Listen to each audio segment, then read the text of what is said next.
मणिपुर में भी कांग्रेस बीजेपी को कड़ी टक्कर दे रही है। किस रूप में देख रहे हैं आप कि जनादेश किस तरफ जा रहा है? देखिए, कांग्रेस का मणिपुर में बहुत लंबे समय से बहुत बड़ा आधार है और लंबे समय से कांग्रेस मणिपुर में सत्तारूढ़ पार्टी के रूप में स्थापित है।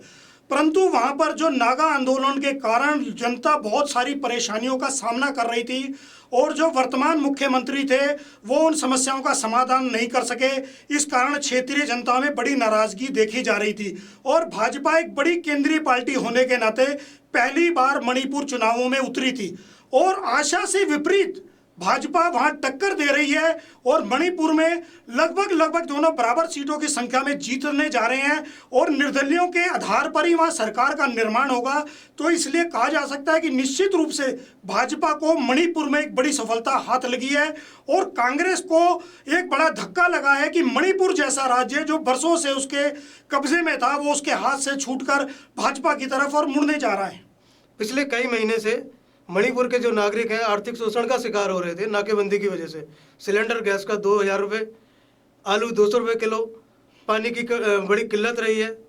उसके बाद क्या हार का कारण यही हो सकता है? बिल्कुल राजेश जी, आपने बिल्कुल सही कहा कि निश्चित रूप से जब इस प्रकार की आर्थिक नाकेबंदी होगी कि जनता को पेट्रोल लेने के लिए 2000 रुपये देने पड़े, आलू और प्याज जैसी सब्जियों की किल्लत हो जाए, उनका जनजीवन प्रभावित होने लगे और राष्ट्रीय राजमार्ग पूरी तरह से ठप कर दिया जाए, तो वहाँ की जनता इस बात को समझती है कि 60 दिन से अधिक समय से जब राज्य सरकार कोई उस पर कार्रवाई नहीं कर पा रही, केंद्र सरकार जो है हवाई जहाज के माध्यम से वहां पर पेट्रोल पहुंचवाकर जनता को पेट्रोल दिलवा रही है, तो जनता को दिखता है कि कौन उसकी समस्याओं का समाधान कर सकता है, कौन उसकी समस्याओं को बढ़ावा दे रहा है, कौन जो है क्षेत्रीय लोगों और नागाओं में बीच में फूट डालकर वोट लेने की राजनीति कर रहा है। उसका परिणाम ही है कि कांग्रेस इस बार मणिपुर में सत्ता गंवाने जा रही है।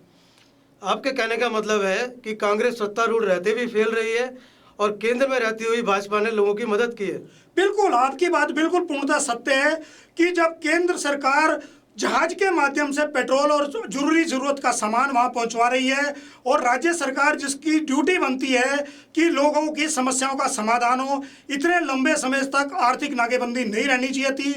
जो लोकल पुलिस है उसको इस बंद को तोड़ना चाहिए था, उसने कोई कार्रवाई नहीं करी। केंद्र सरकार को पैरामिलिट्री फोर्सेस लगाकर जरूरत का सामान पहुंचाने की व्यवस्था करनी पड़ी। इस कारण क्षेत्रीय जनता इस बात को बखूबी समझ रही थी कि राज्य सरकार क्या कर रही है और केंद्र सरकार क्या कर रही है।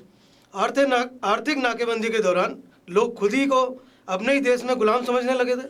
बिल्कुल, ये एक बहुत बड़ी दुखद घटना थी कि जिस देश के लोग वो महसूस कर रहे थे कि उनके साथ क्या हो रहा है। जब आप सोचिए कि उन तक जो जरूरी सामान है वो नहीं मिल पा रहा हो, तो जो लोग थे वो अपने को बड़ा पीड़ित और असहज महसूस कर रहे थे और उसका बदला इस बार उन्होंने वोटों के रूप में दिया है। कभी भाजपा ने सोचा था कि मणिपुर जैसे राज्य में वो अपनी सरकार बनाएगी? देखिए, पिछली बार आसाम में सरकार बनाने से पहले कोई नहीं सोच सकता था कि उत्तर पूर्व राज्यों में भाजपा कभी सरकार बना सकती है या 1-2 विधायक भी जीत सकती है। परंतु जब आसाम चुनावों में उनका मुख्यमंत्री बन गया, उनकी सरकार स्थापित हो गई और उत्तर पूर्व के राज्यों में जिस प्रकार से मोदी लगातार ध्यान दे रहे हैं, वहाँ विजिट कर रहे हैं, वहाँ की समस्याओं को सुलझाने का प्रयास कर रहे हैं, तो ये लगातार दिखने लगा था कि मणिपुर भी इस बार भाजपा की एक मजबूत पकड़ की ओर इशारा कर रहा है। भाजपा का मणिपुर में परचम लहराने के बाद भाजपा किस ओर जा रही है और ये जीत कहां जाके रुकेगी, इसे किस रूप में देखते हैं आप? देखिए, उत्तर पूर्व राज्यों में भाजपा की जीत बड़ा इशारा है।